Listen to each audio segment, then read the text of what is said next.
ओम शांति। ओम शांति। तो आज हम बात करेंगे 18 दिसंबर 2025 की बाबा की मुरली पर। और इसका शीर्षक ही इतना शक्तिशाली है, लगता है जैसे पूरे पुरुषार्थ का सार इसी में है। हाँ बिल्कुल। मीठे बच्चे, बेहद का बाबा आया है, तुम बच्चों का ज्ञान से श्रृंगार करने। ऊंच पद पाना है तो सदा सजे सजाए रहो। सदा सजे सजाए रहो, इसमें एक निरंतरता का भाव है ना? जी, ये नहीं कि बस सुबह ज्ञान सुना और सज गए और फिर दिन भर में सब उतर गया। बाबा कह रहे हैं सदा। मतलब हर संकल्प में, हर बोल में वो ज्ञान का श्रृंगार दिखना चाहिए। और मुरली की शुरुआत ही उन बच्चों की महिमा से होती है जो इस श्रृंगार को धारण करके सेवा के लिए हमेशा तैयार रहते हैं। हाँ, जो एवर रेडी है। ये शब्द मुझे बहुत शक्तिशाली लगता है। चलिए आज इसी आत्मिक श्रृंगार के कॉन्सेप्ट को थोड़ा और गहराई से समझते हैं। जी। क्योंकि जब हम श्रृंगार शब्द सुनते हैं तो जाहिर है दिमाग में दुनिया की चकाचौंध, कपड़े, गहने, यही सब आता है। स्वाभाविक है। लेकिन यहाँ बाबा बात कर रहे हैं आत्मिक श्रृंगार की। ये एक बहुत बड़ा शिफ्ट है, क्योंकि हम ऐसी दुनिया में रहते हैं जहाँ बाहरी श्रृंगार पर ही सारा जोर है।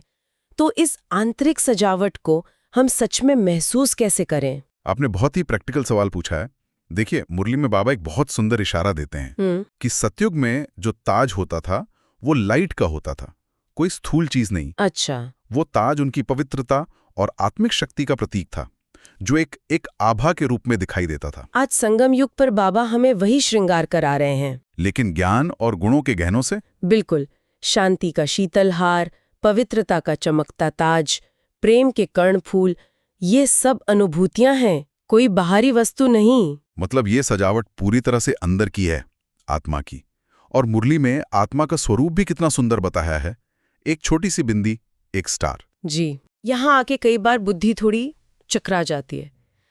एक बिंदी इतनी सूक्ष्म और उसमें 84 जन्मों का पूरा पाठ भरा हुआ है, ये कैसे संभव है? हाँ, इसे समझना थोड़ा मुश्किल लग सकता है, लेकिन अगर आज की तकनीक से जोड़कर देखें, जैसे एक छोटी सी चिप या एक माइक्रो SD कार्ड में हजारों फिल्में स्टोर हो जाती हैं। हाँ, सही बात है। तो वैसे ही आत्मा, जो एक चैतन्य बिंदी है, उसमें 84 जन्मों का पूरा पाठ एक संस्कार के रूप में रिकॉर्डेड है। और परमात्मा, बेहद के बाबा, वो भी बिंदी है, पर वो ज्ञान के सागर हैं। वो सुप्रीम चिप हैं, पर वो जन्म मरण के चक्र में नहीं आते। अच्छा। इसीलिए वो आकर हमें हमारा पाठ याद दिलाते हैं। ये एनालॉजी बहुत मदद करती है।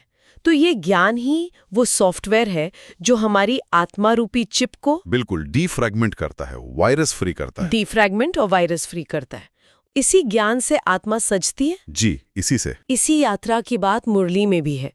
एक क्रम बताया है, पहले विक्रमाजीत संवत, फिर भक्ति मार्ग और फिर विक्रमी राजा। ये गिरावट तो समझ आती है, पर क्या ये गिरावट एकदम सीधी रेखा में होती है? क्योंकि भक्ति मार्ग में भी तो लोगों को बहुत गहरी अनुभूतियां होती हैं। बहुत अच्छा सवाल है। देखिए, ये गिरावट है तो एक सीधी रेखा जैसी ही, लेकिन इसे आत्मा की बैटरी के डिस्चार्ज होने की तरह समझना चाहिए। बैटरी।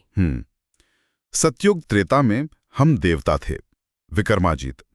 यहाँ एक बारीक अंतर समझना जरूरी है।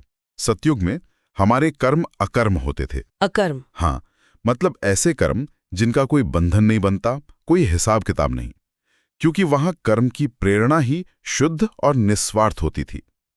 विक्रमाजीत बनना वो संगम युग का पुरुषार्थ है। तो अकर्म एक सहज अवस्था थी और विक्रमाजीत बनना एक सचेत प्रयास है। बिल्कुल सही। फिर द्वापर से जब आत्मा की शक्ति कम हुई, देह अभिमान आया, तो भक्ति मार्ग शुरू हुआ। हम पूज्य से पुजारी बन गए। अब भक्ति में जो अनुभूतियां होती हैं वो उस बैटरी की बची कुची शक्ति की तरह है। वो आत्मा को चार्ज नहीं कर सकती, बस एक अस्थायी सांत्वना दे सकती हैं। और धीरे धीरे कलयुग के अंत तक आते आते वो बैटरी पूरी तरह डिस्चार्ज हो जाती है। आत्मा विकर्मों के बोझ से बिल्कुल काली लोहे जैसी हो जाती है। और यहीं पर मुरली का वो चुंबक वाला उदाहरण फिट बैठता है। जी, बाबा कहते हैं कि मैं हूं महाचुंबक, लेकिन एक जंग लगे हुए लोहे को चुंबक खींच नहीं सकता। पहले जंग उतारनी पड़ेगी। हाँ, ये जंग ही हमारे विकर्म है। ज्ञान और योग की रगड़ाई से जब ये कट उतरती है, तब आत्मा हल्की पारस बुद्धि बनती है और बाबा रूपी चुंबक उसे सहज ही अपनी ओर खींच लेता है। ये पूरी प्रक्रिया ही एक बहुत बड़े नजरिए के बदलाव की मांग करती है। और मुरली में इस पर बहुत जोर है जी। कि तुम ईश्वरीय संतान हो, बेहद का बाप है, और तुम सब बहन भाई हो। ये सुनने में बहुत सरल लगता है, लेकिन असल जीवन में इसे उतारना कितना बड़ा चैलेंज है। ये ज्ञान का सबसे क्रांतिकारी और सबसे चुनौतीपूर्ण पहलू है। जब बाबा कहते हैं कि देह के सब रिश्ते भूल जाओ, तो इसका मतलब जिम्मेदारियां छोड़ना नहीं है। नहीं, इसका अर्थ है कि हमारी पहचान का आधार बदल जाए। मैं एक शरीर नहीं, एक आत्मा हूं, और सामने वाला भी एक आत्मा है। इस एक स्मृति से ही व्यवहार में जमीन आसमान का फर्क आ जाता है। मोह की जगह स्नेह ले लेता है। लेकिन टकराव तो फिर भी होते हैं। मान लीजिए परिवार में कोई हमारी बात नहीं समझ रहा या विरोध कर रहा है, तब इस भाई भाई की दृष्टि को बनाए रखना तो बहुत मुश्किल होता होगा। मुश्किल होता है, बिल्कुल होता है, और इसीलिए इसे पुरुषार्थ कहा जाता है। यहीं पर बाबा का दूसरा और तीसरा स्वरूप काम आता है। वो सिर्फ बाप बनकर प्यार नहीं देते, वो टीचर बनकर हमें ये कला सिखाते भी हैं। अच्छा। और फिर सद्गुरु के रूप में वो हमारा हाथ पकड़कर हमें उस परिस्थिति से पार ले जाते हैं। तो वो एक ही समय में हमारे लिए प्रेम का सागर भी हैं, ज्ञान का सागर भी, और शक्ति का स्रोत भी। वाह। और ये पढ़ाई हमें राजाओं का राजा बनाती है। मुरली में कहा है कि ये राजयोग है जिससे 21 जन्मों का वर्षा मिलता है। इसे यूनिवर्सिटी कम हॉस्पिटल भी कहा गया है। ये विचार ही कितना अनोखा है ना? है ना? दुनिया में यूनिवर्सिटी अलग होती है, हॉस्पिटल अलग, लेकिन यहाँ दोनों एक साथ हैं। ज्ञान की पढ़ाई से आत्मा सशक्त होती है, ये हुआ यूनिवर्सिटी का काम, और साथ साथ योग से आत्मा के जन्म जन्मांतर के रोग यानी विकर्म कटते जाते हैं, ये हुआ हॉस्पिटल का काम। तो एक तरफ पढ़ाई और दूसरी तरफ सफाई। बिल्कुल।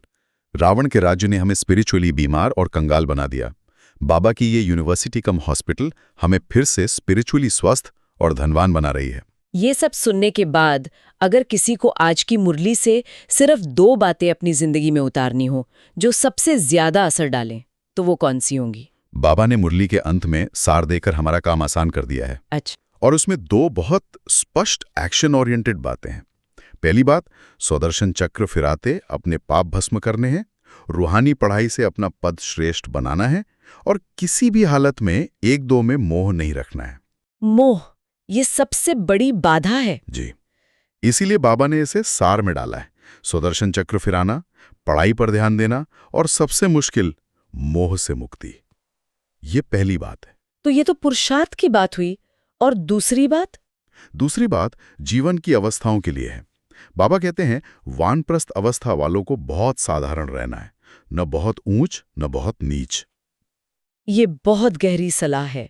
जी, वानप्रस्थ का मतलब है कि अब पूरा ध्यान घर जाने की तैयारी पर होना चाहिए।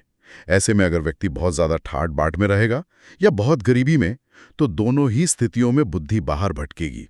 सादगी। हाँ, सादगी मन को अंतर्मुखी बनाने में मदद करती है। मुख्य लक्ष्य एक ही है, आत्मा को संपूर्ण पावन बनाकर वापस घर जाना है। चलिए, अब आज के विशेष वरदान और स्लोगन पर आते हैं। आज का वरदान बहुत ही प्रैक्टिकल है। सदा मोल्ड होने की विशेषता से संपर्क और सेवा में सफल होने वाले सफलता मूर्त भव। मोल्ड होना या ढल जाना, कई बार लोग इसका गलत मतलब निकाल लेते हैं कि शायद हमें अपनी बात नहीं रखनी या दब कर रहना है। नहीं, इसका भाव दबूपन बिल्कुल नहीं है। इसका भाव है डिवाइन लचीलापन, डिवाइन फ्लेक्सिबिलिटी। जैसे पानी हर बर्तन का आकार ले लेता है, वैसे ही ज्ञानी आत्मा हर परिस्थिति, हर व्यक्ति के साथ एडजस्ट हो जाती है। जो ऐसा कर लेता है वो कभी किसी से टकराव में नहीं आता, और उसकी सेवा हमेशा सफल होती। हमेशा। और इसका सबसे सरल तरीका है फॉलो फादर। देखो कि बाबा कैसे हर बच्चे के साथ चलते हैं, बस उन्हें फॉलो करो। बहुत सुंदर। और आज का स्लोगन है जहां सर्वशक्ति है वहां निर्विघ्न सफलता साथ है। ये एक तरह से वरदान का ही पूरक है। जी, ये हमें याद दिलाता है कि ढलने की या एडजस्ट करने की शक्ति भी हमें सर्वशक्तिमान बाप से ही मिलती है। अगर हमारा कनेक्शन उससे जुड़ा हुआ है तो कोई भी विघ्न हमें रोक नहीं सकता। सफलता हमारे साथ साथ चलेगी। हाँ। और अंत में आज का अव्यक्त इशारा। जी, और आज का इशारा सीधा हमारे अंतिम लक्ष्य की ओर ले जाता है। अब संपन्न व कर्मातीत बनने की धुन लगो। बाबा कह रहे हैं कि बहुत समय अभ्यास किया, अब अभ्यास को सहज स्वरूप बनाओ। अब आत्मा को अपनी कर्मातीत अवस्था में स्थित होने की प्रैक्टिस करनी है। पर कर्म करते हुए कर्मातीत कैसे बने, ये तो एक विरोधाभास लगता है। कर्म तो करना ही पड़ेगा। जी, और इसका जवाब निमित्त भाव में है। कर्म मैं आत्मा कर रही हूं, लेकिन अपने लिए नहीं। मैं बाबा की सेवा के निमित्त एक ट्रस्टी होकर कर्म कर रही हूं। एक ट्रस्टी होकर। हाँ, जैसे एक मैनेजर कंपनी को बहुत अच्छे से चलाता है, पर उसे पता होता है कि ये मेरी नहीं है। इस भाव से जब हम कर्म करते हैं तो कर्म का अच्छा बुरा हमारी आत्मा को बांधता नहीं है।